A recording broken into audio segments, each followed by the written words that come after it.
Summary और general Bajwa के खिताब से सूरत हाल तब्दील। इमरान धरने में खुलकर सामने नहीं आएंगे। अमरीकी साजिश की धज्जियां। तफसीलात आपको बता रहे हैं इस वीडियो में। मुख्तलिफ एजेंसियों ने हुकूमत को रिपोर्ट दी है कि 26 नवंबर को रावलपिंडी में तहरीक इंसाफ के चेयरमैन इमरान खान के धरने में शिरकत का इम्कान 50% है और इसकी वजह उनकी टांग में गोली का जख्म और उनकी जान को खतरात का लाहक होना है।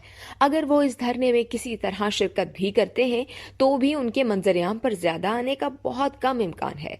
शिरकत की सूरत में वो वहां मुख्तसर कयाम करेंगे।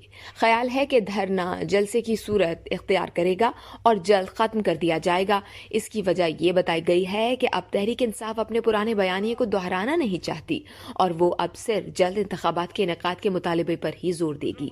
तहरीक इंसाफ को मालूम हो गया है कि आर्मी चीफ की तकर्रुरी की समरी के बाद सूरत हाल तब्दील हो गई है और इसकी सियासी पोजीशन कमजोर हो गई है। ना वो इसमें अपनी पसंद शामिल कर सकी, ना ही खुद पर कातिलाना हमले के बाद इमरान खान अपनी मर्जी की FIR कटवा सके।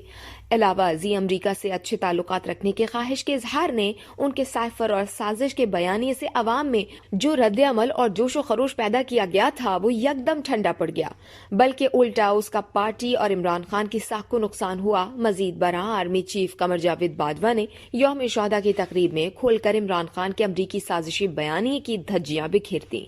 उन्होंने कहा कि ये कैसे हो सकता है कि पाकिस्तान के खिलाफ कोई साजिश हो रही हो और पाक फौज हाथ पे हाथ धरे बैठी रहे। उन्होंने पाक फौज को गलत अल्फाज से पुकारने की भी मजम्मत की।